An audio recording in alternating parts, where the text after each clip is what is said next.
ನಮಸ್ತೆ ಮಿತ್ರರೇ, ಇವತ್ತು ನಾವು ಒಂದು ಸ್ಪೆಷಲ್ ಆದ ರೆಸ್ಟೋರೆಂಟ್ ಸ್ಟೈಲಿನಲ್ಲಿ ಒಂದು ಪಾಲಕ್ ಪನ್ನೀರ್ ಗ್ರೇವಿ ಅಲ್ಲ, ಪಾಲಕ್ ಕಾರ್ನ್ ಗ್ರೇವಿ ಮಾಡ್ತಾ ಇದ್ದೇವೆ.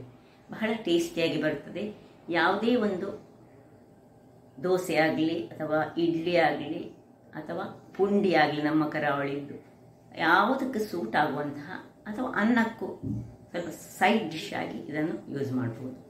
ಹಾಗಾದರೆ ಬನ್ನಿ, ಹೇಗೆ ಮಾಡುವುದು ಎಂದು ನೋಡುವ ಮೊದಲು ಯಾರೆಲ್ಲ ನನ್ನ ಚಾನಲನ್ನು ನೋಡ್ತಿದ್ದೀರಿ, ಯಾರೆಲ್ಲ ಇನ್ನೂ ಸಬ್ಸ್ಕ್ರೈಬ್ ಮಾಡಿಲ್ಲ, ದಯವಿಟ್ಟು ಸಬ್ಸ್ಕ್ರೈಬ್ ಮಾಡಿ ಸಪೋರ್ಟ್ ಮಾಡಿ ಅಂತ ಹೇಳುತ್ತಾ ಅಡಿಗೆ ಮನೆಗೆ ಹೋಗೋಣ. ನಮಸ್ತೆ ಮಿತ್ರರೇ, ಇವತ್ತು ರೆಸ್ಟೋರೆಂಟ್ ಸ್ಟೈಲಿನಲ್ಲಿ ಅಂದರೆ ಹೋಟೆಲ್ಗಳಲ್ಲಿ ಸಿಕ್ಕುವಂತಹ ಈ ಪಾಲಕ್ಕಿನ ಪನ್ನೀರ್ ಆಗಲಿ, ಪಾಲಕ್ನ ಯಾವುದೇ ಒಂದು ಗ್ರೇವಿ ಆಗಲಿ ಬಹಳ ರುಚಿಕರವಾಗಿರ್ತದೆ. ಅದು ಹೇಗೆ ಹೇಳಿದರೆ ಅವರು ಮಾಡೋ ಸ್ಟೈಲ್ ಸ್ವಲ್ಪ ಚೇಂಜ್ ಇರ್ತದೆ. ಇವತ್ತು ನಾನು ಈ ಪಾಲಕ್ ಪನ್ನೀರಲ್ಲ, ಪಾಲಕ್ ಕಾರ್ನ್ ಮಾಡ್ತಿದ್ದೇನೆ. ಬಹಳ ಟೇಸ್ಟಿಯಾಗಿರುವಂತಹ ಒಂದು ಹೆಲ್ದಿಯಾದ ರೆಸಿಪಿ. ಈಗ ಒಂದು ಕಟ್ಟು ಪಾಲಕ್ ತೆಗೆದುಕೊಂಡಿದ್ದೇನೆ ನಾನು, ಸ್ವಲ್ಪ ದೊಡ್ಡ ಕಟ್ಟೆ ಉಂಟು. 2 ಟೊಮ್ಯಾಟೊ, 1 ನೀರುಳ್ಳಿಯನ್ನು ಹೀಗೆ 2 ಕಟ್ ಮಾಡಿಟ್ಕೊಂಡಿದ್ದೇನೆ, 2 ಕಾಯಿಮೆಣಸು, 1 ಸಣ್ಣ ತುಂಡು ಶುಂಠಿ, 2 ಬ್ಯಾಡಗಿ ಮೆಣಸು, ಸ್ವಲ್ಪ ಒಂದು 4-5 ಬೆಳ್ಳುಳ್ಳಿ, ಒಂದು ಕಾರ್ನ್ ನೀವು ಎಷ್ಟು ಬೇಕು ಅಷ್ಟು ಕಾರ್ನ್ ತೆಗೆದುಕೊಳ್ಬೋದು. ನಿಮ್ಮ ಒಂದು ಕಟ್ಟಾದರೆ ಒಂದು 50 ಗ್ರಾಮ್ಸ್ನಷ್ಟು ಕಾರ್ನ್ ಸಾಕು. ಮತ್ತು ಒಂದು 7-8 ಗೇರು ಬೀಜ, ಮತ್ತು ಇಲ್ಲಿ ಇದು ಹಸಿ ಕಡಲೆ ಒಂದು 25 ಗ್ರಾಮ್ಸ್ನಷ್ಟು. ಈಗ ಮೊದಲಿಗೆ ನಾವು ಒಂದು ಗ್ಯಾಸನ್ನು ಆರಿಸಿಕೊಂಡು ಇದರಲ್ಲಿ ನೀರು ಬಿಸಿ ಆಗಲಿಕ್ಕೆ ಇಟ್ಕೊಳ್ಳೋಣ. ಈ ನೀರು ಬಿಸಿ ಆಗುವಾಗ ಇದಕ್ಕೆ ಈ ಪಾಲಕನ್ನು ಹಾಕ್ಕೊಳ್ಳೋಣ. ನಾವೀಗ ಪಾಲಕನ್ನು ಕಟ್ ಮಾಡಿ ಮಾಡ್ತಿಲ್ಲ, ಪಾಲಕನ್ನು ಅಲ್ಲಿಯೇ ನೋಡಿ ಸ್ವಲ್ಪ ಇದರಲ್ಲಿ ಒಂದು ಇದುಂಟು, ಒಳ್ಳೆ ಕ್ಲೀನ್ ಮಾಡಿಕೊಳ್ಬೇಕು. ಇದು ಮಣ್ಣು ಮಣ್ಣು ಇರ್ತದೆ ತುಂಬ. ಇದರೊಟ್ಟಿಗೆ ಸರಿ ಮುಳುಗುವಷ್ಟು ನೀರು ಹಾಕಿ 2 ಟೊಮ್ಯಾಟೊ, 2 ಕಾಯಿ ಮೆಣಸು, 1 ತುಂಡು ಶುಂಠಿ, ಹೀಗೆ ಇರಲಿ ಕ್ಲೀನ್ ಮಾಡಿದ ಶುಂಠಿ, ಇನ್ನು 2 ಬ್ಯಾಡಗಿ ಮೆಣಸು, 3-4 ಬೆಳ್ಳುಳ್ಳಿಗಳು, ಈ ಕಡಲೆ ಬೀಜ, ಹಸಿ ಕಡಲೆ ಬೀಜ ಮತ್ತು ಗೇರು ಬೀಜ. ಇವುಗಳಿಗೆ ಇನ್ನೂ ಸ್ವಲ್ಪ ನೀರನ್ನು ಹಾಕೊಳ್ಳೋಣ. ನೋಡಿ, ಇದು ಮುಳುಗುವಷ್ಟು ನೀರನ್ನು ಹಾಕಿ ನಾವು ಇದನ್ನು ಇದರಲ್ಲೇ ಬೇಯಿಸಿಕೊಳ್ಳೋಣ. ಈಗ ಇದು ಬೇಯಲಿ, ಇದಕ್ಕೆ ಮುಚ್ಚಳ ಮುಚ್ಚಿ ನಾನು ಸ್ವಲ್ಪ ಒಂದು 5-6 ನಿಮಿಷಗಳ ಕಾಲ ಬೇಯಿಸಿಕೊಳ್ಳೋಣ. ವೀಕ್ಷಕರೇ ನೋಡಿ, ಇದು ಈಗ ಬೇಯ್ತಾ ಇರುವಾಗ ನಾವು ಈಚೆ ಒಂದು ಸಣ್ಣ ಪಾತ್ರೆಯಲ್ಲಿ ಕಾರ್ನನ್ನು ನೀರು ಹಾಕಿ ಬೇಯಿಸಿಕೊಳ್ಳೋಣ. ಈ ಕಾರ್ನ್ ಇಲ್ಲಿ ಬೇಯಲಿ, ಮುಚ್ಚಳ ಮುಚ್ಚಿ ಕಾರ್ನನ್ನು ಬೇಯಿಸಿಕೊಳ್ಳೋಣ. ವೀಕ್ಷಕರೇ, ಇಷ್ಟೊತ್ತಾಗುವ ನೋಡಿ ಸಾಧಾರಣ ಬೇಯ್ತಾ ಉಂಟು. ಈಗ ಇಲ್ಲಿರುವ ಟೊಮ್ಯಾಟೊವನ್ನು ನಾವು ತೆಗೆದುಕೊಂಡು ಪಕ್ಕಕ್ಕಿಟ್ಟುಕೊಳ್ಳೋಣ. 2 ಟೊಮ್ಯಾಟೊಗಳನ್ನು ಹೊರಗಡೆ ತೆಗೆಯೋಣ.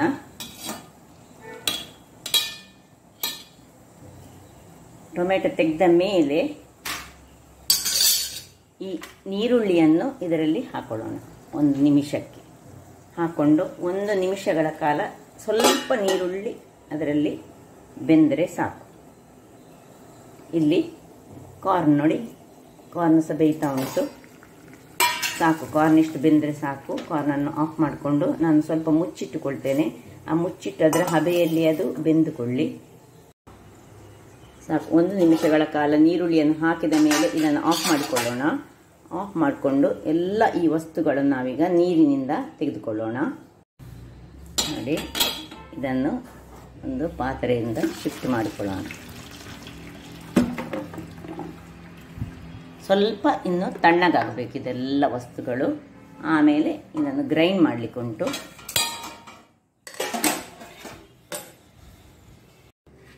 ವೀಕ್ಷಕರೇ ನೋಡಿ, ಇದನ್ನೀಗ ಇಲ್ಲಿ ತಣ್ಣಗಾಗಲಿಕ್ಕೆ ನಾನು ಬಿಟ್ಟಿದ್ದೇನೆ. ಇದೆಲ್ಲ ವಸ್ತುಗಳು ಹಾಗೆ ಉಂಟು. ಇಲ್ಲೀಗ ಟೊಮ್ಯಾಟೊದ ಸಿಪ್ಪೆಯನ್ನು ನಾವು ತೆಗೆದುಕೊಳ್ಳೋಣ.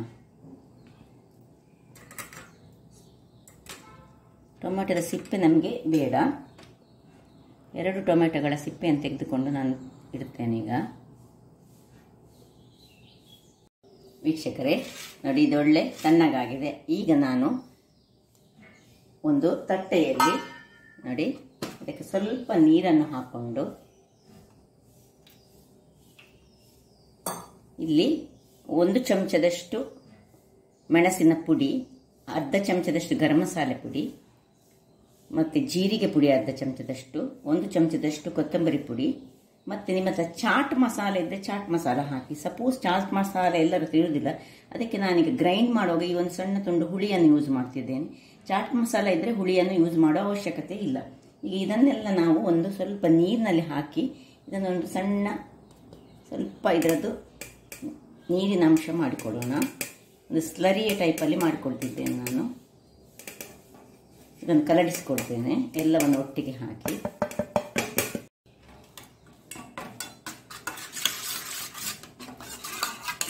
ಈ ರೀತಿಯಲ್ಲಿ ಇರಬೇಕು. ಇದೀಗ ಹೀಗೆ ಇರಲಿ. ಈಗ ಇದನ್ನು ನಾವು ಬೇಯಿಸಿಕೊಂಡಂತಹ ಎಲ್ಲ ವಸ್ತುಗಳನ್ನು ನೀರುಳ್ಳಿಯ ಒಟ್ಟಿಗೆ ನಾವು ಸ್ವಲ್ಪ ಈ ಸಣ್ಣ ಹುಳಿ, ಅದರೊಟ್ಟಿಗೆ ಈ ಟೊಮ್ಯಾಟೊ ಎಲ್ಲವನ್ನು ಸೇರಿಸಿ ನಾನೀಗ ಒಂದು ಒಳ್ಳೆ ಪೇಸ್ಟ್ ಮಾಡಿ ತರ್ತೇನೆ. ವೀಕ್ಷಕರೇ ನೋಡಿ, ಇಲ್ಲಿ ಗ್ರೈಂಡ್ ಮಾಡಿ ಆಯಿತು. ಈಗ ಇದನ್ನು ಪಕ್ಕಕ್ಕಿಟ್ಟು ಇಲ್ಲಿ ಒಂದು ಬಾಣಲೆಯನ್ನು ಇರಿಸಿಕೊಳ್ಳೋಣ. ಇದಕ್ಕೆ ತುಪ್ಪ ಸಹ ಹಾಕ್ಬೋದು ನೀವು, ಅಥವಾ ಎಣ್ಣೆಯಲ್ಲಿ ಸಹ ಮಾಡ್ಬೋದು. ನಾನು ಸ್ವಲ್ಪ ತುಪ್ಪವನ್ನು ಹಾಕಿ ಅದರಲ್ಲಿ ನೀರುಳ್ಳಿಯನ್ನು ಫ್ರೈ ಮಾಡ್ತೇನೆ. ಈಗ ಅದು ತುಪ್ಪದಲ್ಲಿಯೇ ತುಂಬ ಚೆನ್ನಾಗಿ. ಈಗ ಈ ತುಪ್ಪದಲ್ಲಿ ಸ್ವಲ್ಪ ಈ ಹೆಚ್ಚಿಟ್ಟಂತಹ ಇದನ್ನು ಹಾಕೊಳ್ಳೋಣ. ಒಳ್ಳೆ ಫ್ರೈ ಆಗಬೇಕು. ಇದರಲ್ಲಿ ಕಂದು ಕಲ್ಲರಿಗೆ ಬರಬೇಕು, ಅಷ್ಟು ತನಕ ಫ್ರೈ ಮಾಡಿಕೊಳ್ಬೇಕು ನಾವು. ವೀಕ್ಷಕರೇ ನೋಡಿ, ಇಷ್ಟು ಕಂದು ಕಲ್ಲರಿಗೆ ಬರುವಾಗ ನಾವು ಇನ್ನು ಬೇಕಿದ್ರೆ ಇಲ್ಲಿ ನೀವು ಸ್ವಲ್ಪ ಕೊತ್ತಂಬರಿ ಸೊಪ್ಪನ್ನು ಸಹ ಹಾಕೊಳ್ಬೋದು.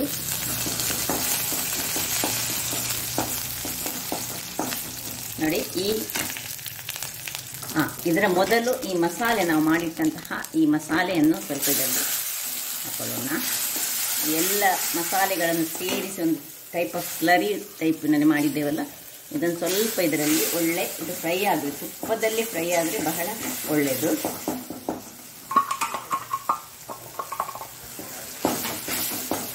ಇದೀಗ ಒಂದು ಕಟ್ಟಿರುವುದರಿಂದಾಗಿ ನಾನು ಒಂದು ಅರ್ಧ ಚಮಚಗಳಷ್ಟು ಈ ಮಸಾಲೆಗಳನ್ನು ತೆಗೆದುಕೊಂಡಿದ್ದೇವೆ. ಹೆಚ್ಚು ಮಾಡುವಾಗ ನೀವು ಹೆಚ್ಚು ತೆಗೆದುಕೊಳ್ಬೋದು. ಇದನ್ನು ಇದರಲ್ಲೇ ಸ್ವಲ್ಪ ಇದು ಒಳ್ಳೆ ಇದರ ಹಸಿ ವಾಸನೆ ಹೋಗಬೇಕು. ಇನ್ನು ಇಲ್ಲಿ ನೋಡಿ, ನಾನು ಇದನ್ನು ಗ್ರೈಂಡ್ ಮಾಡಿ ಇಟ್ಟುಕೊಂಡಿದ್ದೇನೆ. ನೀವು ಎಣಿಸಿರುವಿರಿ ಪಾಲಕ್ ನಮಗೆ ಗ್ರೀನ್ ಕಲರಲ್ಲಿ ಬರ್ತದೆ ಅಂತ. ಆದರೆ ಈ ಹೋಟೆಲ್ಗಳಲ್ಲೆಲ್ಲ ಸ್ವಲ್ಪ ಕಲರ್ ಎಲ್ಲ ಆ್ಯಡ್ ಮಾಡಿ ಅದು ತುಂಬ ಗ್ರೀನ್ ಮಾಡ್ತಾರೆ. ಇಲ್ಲಿ ನೀವು ಬೇಕಿದ್ರೆ ಕೊತ್ತಂಬರಿ ಸೊಪ್ಪನ್ನು ಯೂಸ್ ಮಾಡ್ಕೊಳ್ಬೋದು. ಈಗ ನೋಡಿ, ಇದರ ಹಸಿ ವಾಸನೆ ಹೋಯಿತು. ಅಷ್ಟಾಗುವಾಗ ಇದನ್ನು ಇದಕ್ಕೆ ಸೇರಿಸ್ಕೊಳ್ಳೋಣ.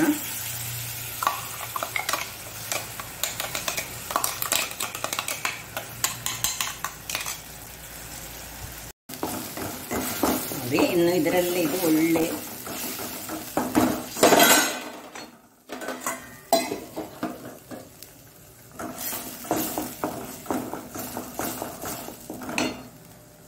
ನೋಡಿ, ಇದು ಒಳ್ಳೆ ಇದರಲ್ಲೇ ಚೆನ್ನಾಗಿ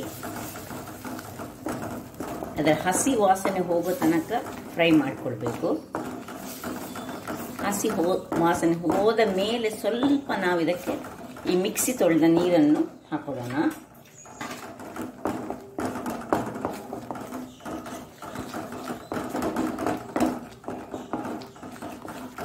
ಒಂದು 2-3 ನಿಮಿಷಗಳ ಕಾಲ ಇದನ್ನು ನೋಡಿ, ಹೀಗೆ ಅದರಲ್ಲಿ ಬಬಲ್ಸ್ ಬರುವಾಗ ಸ್ವಲ್ಪ ಈ ಮಿಕ್ಸಿ ತೊಳೆದ ನೀರನ್ನು ಹಾಕ್ಕೊಂಡು ಮಿಕ್ಸ್ ಮಾಡಿಕೊಳ್ಳೋಣ.